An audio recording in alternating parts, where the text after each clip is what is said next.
اعوذ باللہ من الشیطان الرجیم بسم اللہ الرحمن الرحیم الحمد للہ رب العالمین الرحمن الرحیم اللہم صلی علی محمد وعلی آل محمد رب اشرح لی صدری ویسر لی امری واحلل عقدۃ من لسانی یفقہوا قولی۔ السلام علیکم ورحمۃ اللہ وبرکاتہ۔ الحمدللہ ہم نے سورہ بقرہ کی آیت نمبر 275 تک تفسیر کی تھی لاسٹ ٹائم، اور آج ہم آیت نمبر 276 سے انشاءاللہ کمپلیٹ ہی کر لیں گے۔ اللہ کے فضل سے سورہ بقرہ کو آج اس کی تفسیر کو کمپلیٹ کر لیں گے انشاءاللہ، پوری کوشش ہے۔ آیت نمبر 276 کا ترجمہ ہے کہ اللہ تعالیٰ سود کو مٹاتا ہے اور صدقے کو بڑھاتا ہے، اور اللہ تعالیٰ کسی ناشکرے اور گناہ گار سے محبت نہیں کرتا۔ اب یہاں پر سود کے معنوی اور روحانی جو اس کے نقصان ہیں اور صدقے کی جو برکتیں ہیں ان کو بیان کر رہا ہے کہ سود میں بظاہر تو بڑھوتی نظر آتی ہے، لیکن جو معنوی حساب سے اور مال جو انجام آخرت کا ہے اس کے اعتبار سے سودی رقم ہلاکت و بربادی ہی کا باعث بنتی ہے، اور اس حقیقت کا اعتراف اب یورپ کے لوگ بھی کرنے لگے ہیں کہ یہ بے شک ایک مصیبت ہے۔ آیت نمبر 277 کا ترجمہ ہے، بے شک جو لوگ ایمان کے ساتھ یعنی سنت کے مطابق نیک کام کرتے ہیں، نمازوں کو قائم کرتے ہیں اور زکوٰۃ ادا کرتے ہیں، ان کا اجر ان کے رب تعالیٰ کے پاس ہے، ان پر نہ تو کوئی خوف ہے، نہ اداسی اور نہ غم۔ اب یہاں پر اللہ سبحانہ تعالیٰ نے نیک لوگوں کی کچھ خاصیتیں بیان کر دیں کہ جو لوگ ایمان کے ساتھ یعنی کہ توحید آ گئی پہلے،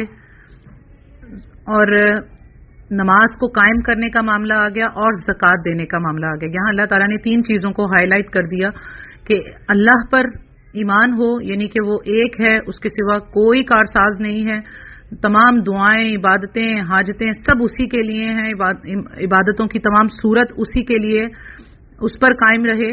اور نیک کام کرتا رہے، نمازوں کو قائم رکھے اور زکوٰۃ ادا کرتے رہے، تو ان کے لیے ان کا اجر ان کے رب کے پاس ہے، اور قیامت والے دن کی طرف اشارہ ہے کہ نہ تو ان پر کوئی خوف ہے، نہ اداسی، نہ غم۔ دنیا میں بھی وہ کسی خوف میں نہیں ہوں گے، نہ کسی تکلیف میں ہوں گے، الا یہ کہ اللہ کا کوئی امتحان ہو، اور نہ کسی غم کا شکار ہوں گے، یعنی کہ اللہ کی رحمت انہیں ڈھانپے رکھے گی جو ان چیزوں کے اوپر قائم رہیں گے۔ آیت نمبر 278 کا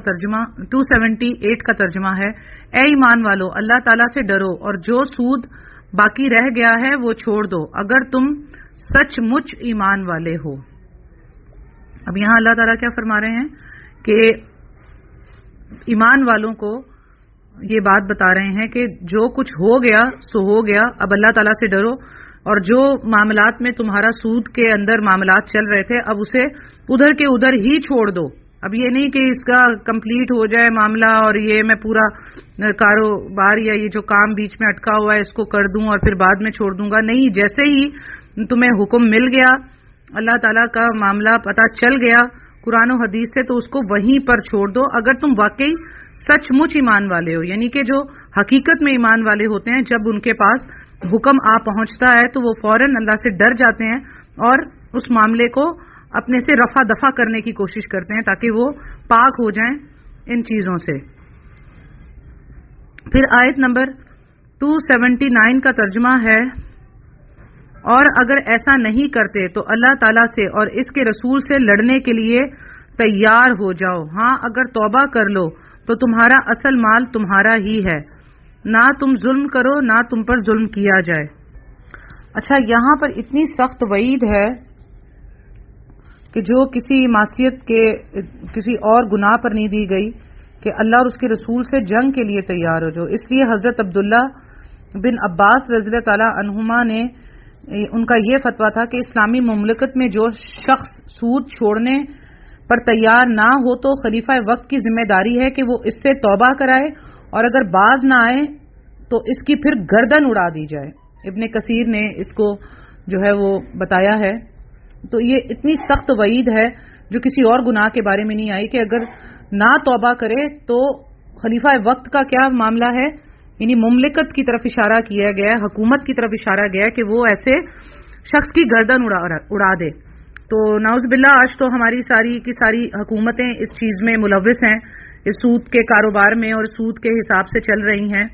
یہودیوں کو اور عیسائیوں کو، کیونکہ ان کا بنایا ہوا جال جو پوری دنیا میں پھیل چکا ہے، تو وہ اس طریقے سے سب کو اس میں جکڑ چکا ہے کہ کوئی بھی اس چیز سے خالی نہیں ہے۔ لیکن اللہ تعالیٰ کیا کہہ رہے ہیں کہ اگر ایسا نہیں کرو گے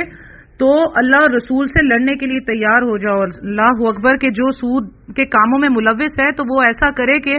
آ کر ایک نیزہ ہاتھ میں، ایک ڈنڈا پکڑ لے، ایک نیزہ ہاتھ میں پکڑ لے اور یہ کہے کہ ہاں اللہ میں تیرے سے اور تیرے رسول سے لڑنے کے لیے تیار ہوں۔ اس بات سے تشبیہ دی گئی ہے کہ جو سود کو نہیں چھوڑتا وہ اللہ اور اس کے رسول سے جنگ کرتا ہے۔ اللہ نے فرمایا ہاں اگر توبہ کر لو تو تمہارا اصل مال تمہارا ہی ہے، یعنی کہ اللہ نے فرمایا کہ ہاں تم توبہ کر لو تو تمہارا مال تمہارا ہی ہے، یعنی کہ تم اگر اصل زر سے زیادہ وصول کرو گے تو یہ تمہاری طرف سے ظلم ہوگا، اور اگر تمہیں اصل زر بھی نہ دیا جائے تو یہ بھی تم پر ظلم ہی ہوگا۔ تو دونوں طرف سے اللہ تعالیٰ نے کہہ دیا کہ نہ تم ظلم کرو، نہ تم پر ظلم کیا جائے گا۔ پھر آیت نمبر 280 کا ترجمہ ہے، اور اگر کوئی تنگی والا ہو تو اسے آسانی تک مہلت دینی چاہیے، اور صدقہ کرو تو تمہارے لیے بہت ہی بہتر ہے اگر تم علم والے ہو تو۔ اب یہاں پر کیا معاملہ اللہ تعالیٰ فرما رہے ہیں کہ اگر کوئی تنگی والا ہو تو اسے آسانی تک مہلت دینی چاہیے، اور صدقہ کرو تو تمہارے لیے ہی بہتر ہے اگر تم علم والے ہو۔ زمانہ جاہلیت میں کیا ہوتا تھا کہ قرض کی ادائیگی، اور زمانہ جاہلیت کیا اب بھی یہ معاملہ ایسے ہی ہے، لیکن اب آپ یہ سمجھ جائیں کہ یہ زمانہ جاہلیت سے چلا ہوا آ رہا نظام جو ہے وہ شیطان نے ابھی تک برقرار رکھا ہوا ہے، الا یہ کہ اللہ جن کو بچا لے۔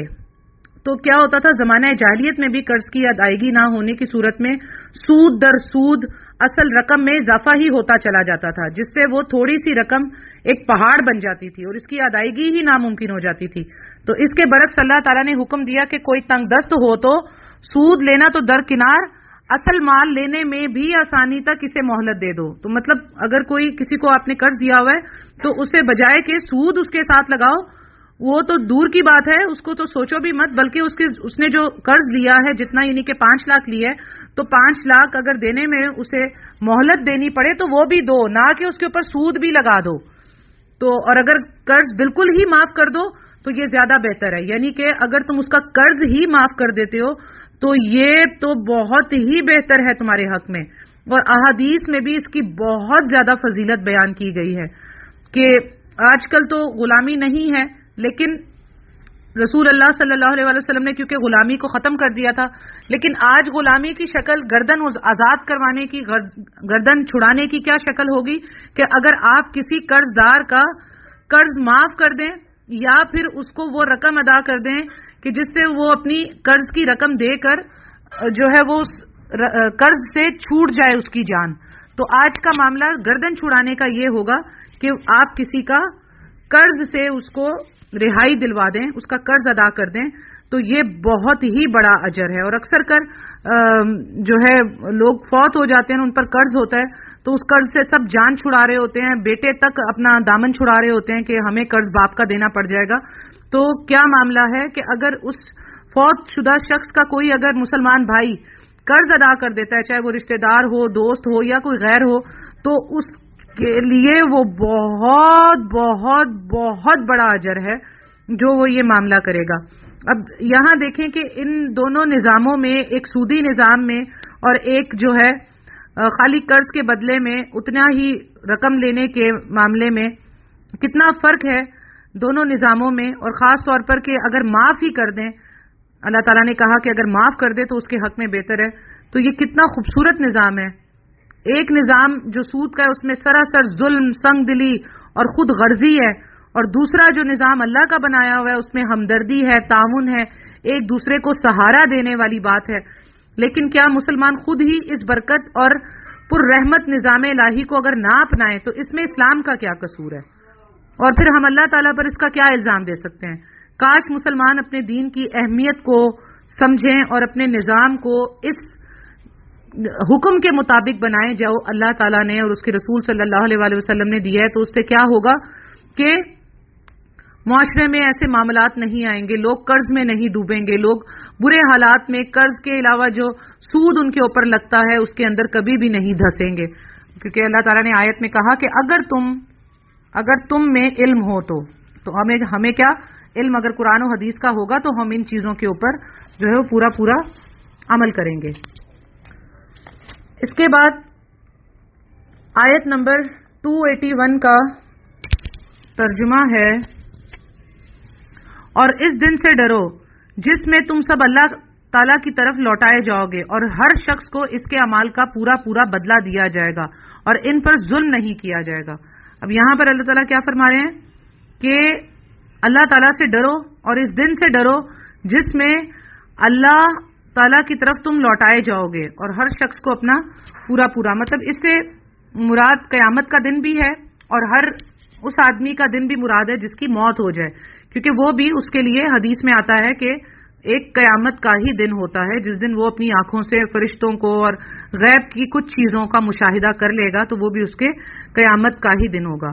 تو یہاں پر اللہ تعالیٰ کیا فرما رہے ہیں کہ تم سب اللہ تعالیٰ ہی کی طرف لوٹائے جاؤ گے، اور ہر شخص کو اس کا پورا بدلہ دیا جائے گا۔ اچھا، اس کے بعد کیا معاملہ آتا ہے؟ آیت نمبر 282 کا ترجمہ ہے، کافی لمبی آیت ہے۔ اے ایمان والوں، جب تم آپس میں ایک دوسرے سے میعاد مقرر پر قرض کا معاملہ کرو تو اسے لکھ لیا کرو، اور لکھنے والے کو چاہیے کہ تمہارا آپس کا معاملہ عدل سے لکھے، کاتب کو چاہیے کہ لکھنے سے انکار نہ کرے جیسے اللہ تعالیٰ نے اسے سکھایا ہے، بس اسے بھی لکھ دینا چاہیے، اور جس کے ذمے حق ہو وہ لکھوائے، اور اپنے اللہ تعالیٰ سے ڈرے جو اس کا رب ہے، اور حق میں سے کچھ گھٹائے نہیں۔ ہاں، جس شخص کے ذمے حق ہے وہ اگر نادان ہو یا کمزور ہو یا لکھوانے کی طاقت نہ رکھتا ہو تو اس کا ولی عدل کے ساتھ لکھوا دے، اور اپنے میں سے 2 مرد گواہ رکھ لو، اور اگر 2 مرد نہ ہو تو 1 مرد اور 2 عورتیں جنہیں تم پر گواہوں میں سے پسند ہو وہ کر لو، تاکہ ایک کی بھول چوک کو دوسری یاد دلائے، اور گواہوں کو چاہیے کہ جب وہ بلائے جائیں تو انکار نہ کریں، اور قرض کو جس کی مدت مقرر ہے خواہ چھوٹا ہو یا بڑا ہو لکھنے میں کاہلی نہ کرو، اللہ تعالیٰ کے نزدیک یہ بات بہت انصاف والی ہے، اور گواہی کو بھی درست رکھنے والی اور شک و شبہ سے بھی زیادہ بچانے والی ہے۔ ہاں، یہ اور بات ہے کہ وہ معاملہ نقد تجارت کی شکل میں ہو تو جو آپس میں تم لین دین کر رہے ہو تو تم پر اس کے لکھنے میں کوئی گناہ نہیں۔ خرید و فروخت کے وقت بھی گواہ مقرر کر لیا کرو، اور یاد رکھو کہ نہ تو لکھنے والے کو نقصان پہنچایا جائے اور نہ گواہ کو، اور اگر تم یہ کرو تو یہ تمہاری کھلی نافرمانی ہے۔ اللہ تعالیٰ سے ڈرتے رہو، اللہ تمہیں تعلیم دے رہا ہے، اور اللہ تعالیٰ ہر چیز کو خوب جاننے والا ہے۔ اب یہ دیکھیں، یہ قرآن کی طویل ترین آیت ہے، سورہ بقرہ کی آیت نمبر 282۔ اس میں کیا احکامات آئے ہیں کہ اس میں اللہ تعالیٰ نے اس بارے میں کیا فرمایا ہے کہ بھائی تم جب کوئی معاملہ، ایمان والوں کو فرمایا کہ ایک دوسرے سے میعاد مقرر پر قرض کا معاملہ کرتے ہو، کوئی قرض دے رہا ہے تو وہ لکھ لیا کرو، لکھنے والے کو چاہیے کہ تمہارا آپس کا معاملہ عدل سے لکھے، اور لکھنے والے کو بھی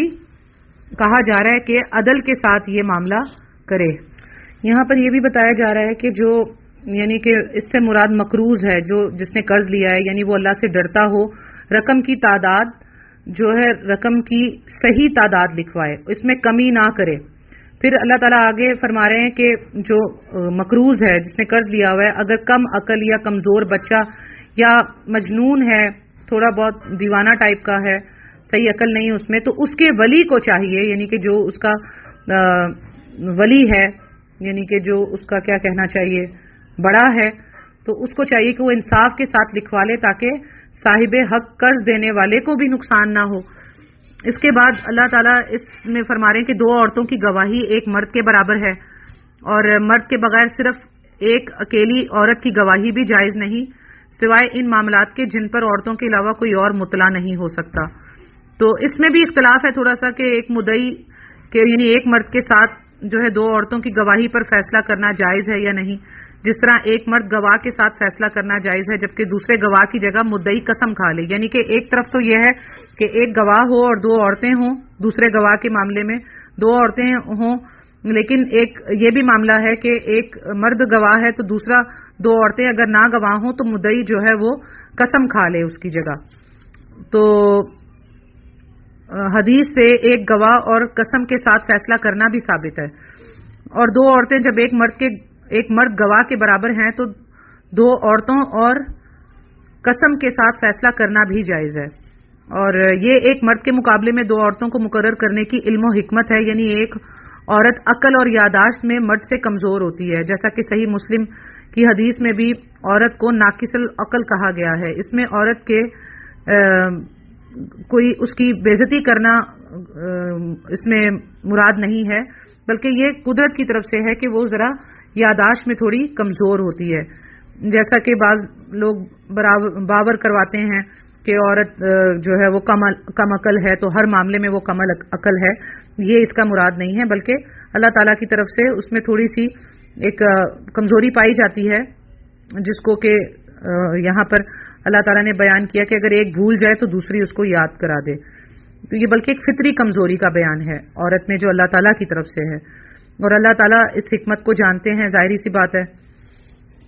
پھر اللہ تعالیٰ نے لکھنے کے فوائد یہ بتائیں کہ اس سے انصاف کے تقاضے پورے ہو جائیں گے، گواہی بھی درست رہے گی، اور گواہ کے فوت ہونے یا غائب ہونے کی صورت میں بھی وہ تحریر سے پتہ چل جائے گا کہ کیا معاملہ ہوگا، شک و شبہ بھی نہیں رہے گا، کیونکہ شک پڑنے کی صورت میں تحریر دیکھ کر شک کو دور بھی کیا جا سکتا ہے۔ اور پھر خرید و فروخت اور یاد رکھو کہ لکھنے والے کو نقصان نہ پہنچایا جائے، اس سے مراد کے خرید و فروخت میں یا ادھار یا سودا طے ہو جانے کے بعد بھی اگر کوئی انحراف کا خطرہ ہو تو اس کو بھی دور دفع کیا جا سکتا ہے۔ اور اس آیت میں یہ بھی لکھا ہوا ہے نا کہ نہ تو لکھنے والے کو نقصان پہنچایا جائے نہ گواہ کو، تو اس سے مراد یہ ہے کہ دور دراز کے علاقے میں ان کو بلایا جائے اور جس سے ان کی مصروفیت میں حرج ہو، کاروبار میں نقصان ہو، یا ان کو جھوٹی بات لکھنے یا اس کی گواہی دینے پر مجبور کیا جائے، تو یہ بھی اللہ تعالیٰ نے یہاں پر معاملہ بیان کر دیا، یہ تمہاری کھلی اور اگر تم یہ کرو گے تو تمہاری کھلی نافرمانی ہے، اور اللہ تعالیٰ سے ڈرو، اللہ تعالیٰ تمہیں تعلیم دے رہا ہے ان سب چیزوں کی۔ پھر اس کے بعد اس کے معاملے میں اگر کوئی سوال ہو تو وہ الگ سے کر لیں، کیونکہ اس کی اتنی لمبی تفسیر ہے کہ اس میں تھوڑے وقت میں بیان کرنا ممکن نہیں ہے، اس کے بارے میں الگ سے اگر کوئی سوال ہو کسی کا تو وہ کر لے لکھنے اور لکھانے کے معاملے میں، ٹھیک ہے۔ پھر آیت نمبر 283 کا ترجمہ ہے، اگر تم سفر میں ہو اور لکھنے والا نہ پاؤ تو رہن قبضے میں رکھ لیا کرو، ہاں اگر آپس میں ایک دوسرے سے مطمئن ہو تو جسے امانت دی گئی ہے وہ اسے ادا کر دے، اور اللہ تعالیٰ سے ڈرتا رہے جو اس کا رب ہے، اور گواہی کو نہ چھپاؤ، اور جو اسے چھپا لے وہ گناہ گار دل والا ہے، اور جو کچھ تم کرتے ہو اسے اللہ تعالیٰ خوب جانتا ہے۔ اچھا، اب یہاں پر کیا بتایا جا رہا ہے؟ شروع میں تو کہ اللہ تعالیٰ فرما رہے ہیں کہ اگر سفر میں قرض کا معاملہ کرنے کی ضرورت پیش آ جائے اور وہاں لکھنے والا یا کاغذ پینسل وغیرہ نہ ملے تو اس کی متبادل صورت کیا بتلائی جا رہی ہے کہ قرض لینے والا کوئی چیز دائن قرض دینے والے کے پاس رہن گروی رکھ دے، اس سے گروی رکھنے کا جواز ثابت ہوتا ہے۔ نبی صلی اللہ علیہ وسلم نے بھی اپنی ایک ذرہ ایک یہودی کے پاس گروی رکھی تھی، تو گروی رکھی ہوئی چیز ایسی ہے جس سے نفع موصول ہوتا ہے، تو اس نفع کا حقدار تو مالک ہوگا نہ کہ دائن، البتہ اس پر دائن کا اگر کچھ خرچ ہوتا ہے تو اس سے وہ اپنا خرچہ وصول کر سکتا ہے، باقی نفع جو ہے وہ مالک کو ہی ادا کرنا ضروری ہے۔ پھر اللہ تعالیٰ اسی آیت میں فرما رہے ہیں کہ اگر ایک دوسرے پر اعتماد ہو تو بغیر گروی رکھے بھی ادھار کا معاملہ کر سکتے ہو، امانت سے مراد یہاں قرض بھی ہے، اللہ تعالیٰ سے ڈرتے رہو، اسے صحیح طریقے سے ادا کرو۔ پھر آیت میں یہ کہا جا رہا ہے کہ گواہی کو نہ چھپاؤ، اور جو چھپا لے وہ گناہ گار دل والا ہے، خاص طور پر دل کا بھی ذکر آیا، تو گواہی کا چھپانا جو ہے وہ کبیرہ گناہ ہے، اس لیے اس پر سخت وعید قرآن میں یہاں پر بھی آئی ہے کہ وہ سخت گناہ گار ہے، اور حدیث میں بھی اس کو بہت کھول کر بتایا گیا ہے کہ صحیح جو گواہی دیتا ہے اس کی بڑی فضیلت ہے۔ صحیح مسلم کی حدیث ہے کہ نبی صلی اللہ علیہ وسلم نے فرمایا کہ سب سے بہتر گواہ وہ ہے جو گواہی طلب کرنے سے قبل ہی خود گواہی دینے کے لیے پیش ہو جائے. اور ایک دوسری روایت میں بدترین گواہ کی نشاندہی بھی نبی صلی اللہ علیہ وسلم نے فرما دی، اور یہ بھی صحیح بخاری کی حدیث ہے کہ کیا میں تمہیں وہ گواہ نہ بتلاؤں جو بدترین گواہ ہے؟ یہ وہ لوگ ہیں جو گواہی طلب کرنے سے قبل ہی گواہی دیتے ہیں. یہاں پر بھی پہلے ہی وہ آ جاتے ہیں، مطلب جھوٹی گواہی دینے کے لیے. یہ گناہ کبیرہ کے مرتکب ہوتے ہیں. اور کیونکہ اس آیت میں دل کا بھی ذکر کیا گیا ہے کہ جو کتمان دل کا فعل ہے، کیونکہ دل جو ہے وہ تمام اعضاء کا سردار ہے. جتنے بھی جسم میں اعضاء ہیں ان سب کا اعضاء اور سردار جو ہے وہ دل ہے. یہ ایک ایسے گوشت کا لوتھڑا ہوتا ہے کہ اگر یہ صحیح ہے تو سارا جسم صحیح رہتا ہے، کیونکہ حدیث میں بھی آتا ہے کہ اگر یہ صحیح ہے تو سارا جسم صحیح رہتا ہے، اور اگر اس میں فساد آ جائے تو پورے جسم جو ہے وہ فساد کا شکار ہو جاتا ہے. اب آیت نمبر 284 کا ترجمہ ہے، آسمانوں اور زمین کی ہر چیز اللہ تعالیٰ ہی کی ملکیت ہے. تمہارے دلوں میں جو کچھ ہے اسے تم ظاہر کرو یا چھپاؤ، اللہ تعالیٰ اس کا حساب تم سے لے گا، پھر جسے چاہے بخشے اور جسے چاہے سزا دے، اور اللہ تعالیٰ ہر چیز پر قادر ہے. اچھا، معاملہ کیا ہوا کہ جب یہ آیت اتری تو صحابہ کرام بہت پریشان ہو گئے. احادیث میں آتا ہے کہ جب یہ آیت نازل ہوئی تو صحابہ کرام اتنے پریشان ہوئے، انہوں نے دربار رسالت میں حاضر ہو کر نبی صلی اللہ علیہ وسلم سے کہا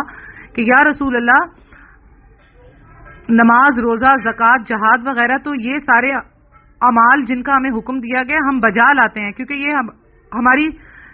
طاقت میں ہے، لیکن دل میں پیدا ہونے والے خیالات، کیونکہ اللہ تعالیٰ نے اس میں کہا نا تمہارے دلوں میں جو کچھ ہے اسے تم ظاہر کرو یا چھپاؤ، اللہ تعالیٰ اس کا حساب تم سے لے گا. تو اس آیت پر وہ بڑے پریشان ہو گئے کہ انہوں نے کہا کہ اب دل میں تو جو پیدا ہونے والے خیالات اور وسوسوں پر تو ہمارا اختیار ہی نہیں ہے، اور وہ تو انسانی طاقت سے ہی مارواں ہیں، لیکن اللہ تعالیٰ نے ان پر بھی محاسبہ کرنے کا اعلان کر دیا. تو نبی صلی اللہ علیہ وسلم نے فرمایا کہ فی الحال تم اس آیت پر یہی کہو سمینا و اطعنا، کہ ہم نے سنا اور اطاعت کی، صرف یہی کہو. چنانچہ صحابہ کے جذبہ سماعت اور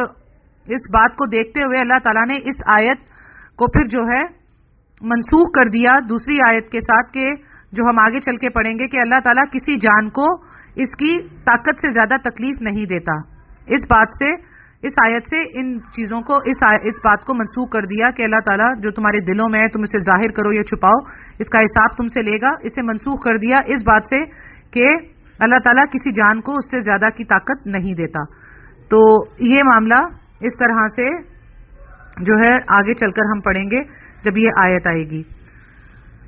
اور اس کے علاوہ نبی صلی اللہ علیہ وسلم نے فرمایا کہ اللہ تعالیٰ نے میری امت سے جی میں آنے والی باتوں کو معاف کر دیا، یعنی کہ دل میں ہمارے جو ایسی باتیں آتی ہیں جو صحیح نہ ہوں تو اللہ تعالیٰ نے ان کو معاف فرما دیا. البتہ ان پر گرفت ہوگی جن پر عمل کیا جائے گا یا جن کا اظہار زبان سے کر دیا جائے گا. اس سے معلوم ہوا کہ دل میں گزرنے والے خیالات پر تو جو ہے حساب نہیں ہوگا، لیکن ان پر حساب ضرور ہوگا جن پر جو ہے وہ عمل کیا جائے گا اور جو زبان سے ادا کر دیا جائے گا. تو اس کے علاوہ باقی چیزوں سے اللہ تعالیٰ جو ہے وہ بخشنے والا، مہربان ہے، بخشنے والا ہے. آیت نمبر 265 کا ترجمہ ہے، رسول ایمان لایا اس چیز پر جو اس کی طرف اللہ تعالیٰ کی جانب سے اتری، اور مومن بھی ایمان لائے. یہ سب اللہ تعالیٰ اور اس کے فرشتوں پر اور اس کی کتابوں پر اور اس کے رسولوں پر ایمان لائے. اس کے رسولوں میں سے کسی میں ہم تفریق نہیں کرتے. انہوں نے کہہ دیا کہ ہم نے سنا اور اطاعت کی، ہم تیری بخشش طلب کرتے ہیں اے ہمارے رب، اور ہمیں تیری ہی طرف لوٹنا ہے. اچھا، اب یہ سورہ بقرہ کی 2 آیات ہیں، آخری آیت نمبر 285 اور 286. ابھی 285 ہم نے پڑھی ہے جس میں کہا گیا ہے کہ رسول ایمان لایا، یعنی کہ نبی صلی اللہ علیہ وسلم ایمان لائے اس چیز پر جو اللہ کی طرف سے اتری، یعنی قرآن کریم، اور مومن بھی ایمان لائے. یہ سب اللہ تعالیٰ، یعنی کہ مومن بھی ایمان لے کر آئے نبی صلی اللہ علیہ وسلم کے ساتھ، کہ جو صحابہ کرام تھے کہ وہ ایمان لائے کس پر؟ اللہ تعالیٰ پر اور اللہ تعالیٰ کے فرشتوں پر، اللہ تعالیٰ کی کتابوں پر اور اس کے سارے رسولوں پر. اور اللہ تعالیٰ نے فرمایا کہ اس کے رسولوں میں سے ہم کسی میں بھی ہم تفریق نہیں کرتے. تو پیغمبر بھی کسی میں تفریق نہیں کرتے، اپنے آپ کو کسی دوسرے پیغمبر سے افضل نہیں سمجھتے اور نہ ہی ان کے صحابہ سمجھتے تھے. اور پھر اللہ تعالیٰ نے کہا، فرمایا یہاں پر کہ انہوں نے کہہ دیا کہ ہم نے سنا اور اطاعت کی، یعنی کہ سب اللہ کے رسول بھی اور ان کے ساتھ ایمان لانے والے بھی انہوں نے کہا کہ ہم نے سن لیا اللہ آپ کی بات اور ہم اس بات کی اطاعت کرتے ہیں اور ہم تیری ہی بخشش طلب کرتے ہیں ہمارے رب اور ہمیں تیری ہی طرف لوٹنا ہے۔ پھر آیت نمبر 286 کا ترجمہ ہے اللہ تعالیٰ کسی جان کو اس کی طاقت سے زیادہ تکلیف نہیں دیتا، جو میں نے بھی بتایا تھا نا کہ پھر آگے اللہ تعالیٰ نے منسوخ کر دیا اس بات کو کہ وہ دل کے وسوسوں پر نہیں پکڑے گا، تو یہ آیت آ گئی کہ اللہ تعالیٰ کسی جان کو اس کی طاقت سے زیادہ تکلیف نہیں دیتا، جو نیکی وہ کرے وہ اس کے لیے اور جو برائی وہ کرے وہ اس پر ہے۔ اے ہمارے رب اگر ہم بھول گئے ہوں یا خطا کی ہو تو ہمیں نہ پکڑنا، اے ہمارے رب ہم پر وہ بوجھ نہ ڈال جو ہم سے پہلے لوگوں پر ڈالا تھا، اے ہمارے رب ہم پر وہ بوجھ نہ ڈال جس کی ہمیں طاقت نہ ہو، اور ہم سے درگزر فرما اور ہمیں بخش دے اور ہم پر رحم کر، تو ہی ہمارا مالک ہے، ہمیں کافروں کی قوم پر غلبہ عطا فرما۔ اب یہ بہت ہی ایک حسین اور خوبصورت دعا ہے اور نبی صلی اللہ علیہ وسلم کی حدیث ہے کہ جو رات کو سونے سے پہلے ان 2 آیات کو پڑھ لے تو وہ اس کے لیے کافی ہو جائیں گی اور اللہ تعالیٰ اس کی حفاظت فرمائے گا۔ دوسری حدیث میں آتا ہے کہ نبی صلی اللہ علیہ وسلم کو معراج کی رات جو 3 چیزیں ملی ان میں سے ایک سورہ بقرہ کی یہ 2 آیات تھیں۔ 3 چیزیں کیا ملی تھی؟ ایک تو 5 نمازیں جن کا اجر 50 نمازوں کا ہے، دوسری یہ 2 آیات، اور تیسری یہ بات ملی تھی کہ جو اللہ تعالیٰ کے ساتھ شرک نہیں کرے گا اور ایمان کی حالت میں فوت ہوگا بھلے چاہے اس کے اور گناہ ہوں، لیکن اگر وہ شرک نہیں کرے گا تو اللہ تعالیٰ اسے جنت الفردوس میں جگہ عطا فرمائیں گے۔ تو جو 3 چیزیں جو ملی معراج پر ان میں سے یہ 2 آیات بھی تھیں۔ تو یہاں پر اللہ تعالیٰ کی طرف سے ہمیں یہ 2 آیتیں خاص طور پر آخر سورہ بقرہ کی آخری 2 آیات ہمیں تحفے کے طور پر ملی ہیں نبی صلی اللہ علیہ وسلم کے ذریعے سے، تو ان کی بہت زیادہ فضیلت ہے۔ اور ایک اور حدیث میں یہ بھی معلوم چلتا ہے کہ اس سورہ کی آخری آیات آپ صلی اللہ علیہ وسلم کو ایک خزانے سے عطا کی گئی ہیں جو عرش الہی کے بالکل نیچے ہیں، اور یہ آیت آپ کے سوا کسی اور نبی کو نہیں دی گئی۔ تو جو ہے جب بھی یہ آیات پڑھا کریں تو اس کے ساتھ جو ہے آمین اس کے اینڈ میں ضرور کہا کریں، کیونکہ حضرت معاذ رضی اللہ تعالیٰ عنہ جو تھے وہ اس سورت کے خاتمے پر آمین کہا کرتے تھے۔ اور پھر ہم اس میں یہ بھی کتنی خوبصورت دعا کر رہے ہیں کہ جو نیکی اللہ تعالیٰ فرما رہے ہیں کہ کسی کو اس کی جان کی طاقت سے زیادہ تکلیف نہیں دوں گا، جو نیکی وہ کرے گا وہ اس کے لیے ہے اور وہ جو برائی کرے گا اس پر ہے۔ پھر اس کے بعد اتنی خوبصورت دعا ہم کرتے ہیں اللہ تعالیٰ سے کہ اے ہمارے رب اگر ہم بھول گئے ہوں یا خطا کی ہو تو ہمیں نہ پکڑنا، کیونکہ اکثر کر ہم سے بھول چوک میں بہت سے گناہ ہو جاتے ہیں، جس پر یہاں پر بھی ہم اس کا اظہار کر رہے ہیں کہ اللہ ہم بھول گئے ہوں تو اس پر بھی ہمیں نہ پکڑنا، اور خطا بھی جو ہوتی ہے وہ بھی جان بوجھ کر نہیں ہو جاتی ہے انسان سے، تو اللہ اس پر بھی نہ پکڑنا۔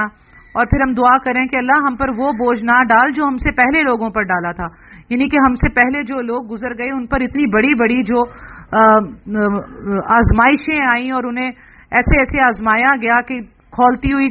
تیل کی کڑھائیوں میں انہیں ڈالا گیا، ان کے جسم سے گوشت کو اتارا گیا اور ان کے اوپر کیا کیا معاملات کیے گئے۔ تو اللہ تعالیٰ ہم پر کوئی ایسی آزمائش بھی مت ڈالنا جو ہم سے پہلے لوگوں پر ڈالی گئیں، جو بڑی بری طرح سے آزمائے گئے، لیکن اللہ نے ان کے لیے اتنا ہی زیادہ اجر بھی رکھا۔ تو ہم یہاں پر آزمائش سے بھی جو ہے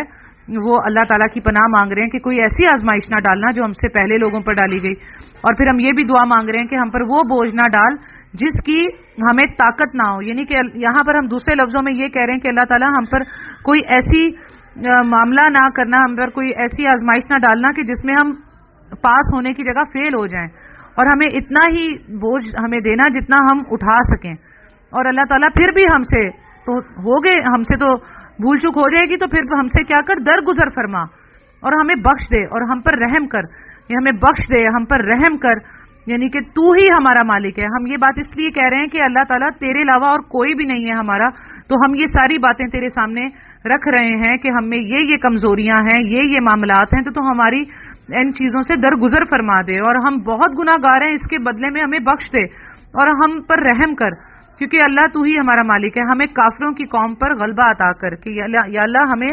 جو ہے کافر قوم پر غلبہ عطا کر، یعنی جو آج معاملات ہیں تو ان معاملات کے حساب سے بھی یہ دعا روزانہ پڑھنی چاہیے اور آمین بھی کہنا چاہیے ہمیں، یہ بھی اس سے معلوم چل گیا۔ تو یہ دو آیتیں بہت ہی خوبصورت آیات ہیں جس میں بڑی کمپلیٹ دعا ہے، یہ ہمیں ضرور مانگنی چاہیے۔ الحمدللہ آج ہماری سورہ بقرہ کا ترجمہ تفسیر کمپلیٹ ہو گیا اللہ کی مدد سے، اور اللہ تعالیٰ سے دعا کرتی ہوں کہ ہم نے جو کچھ بھی پڑھا اللہ تعالیٰ اس پر ہمیں عمل کرنے کی،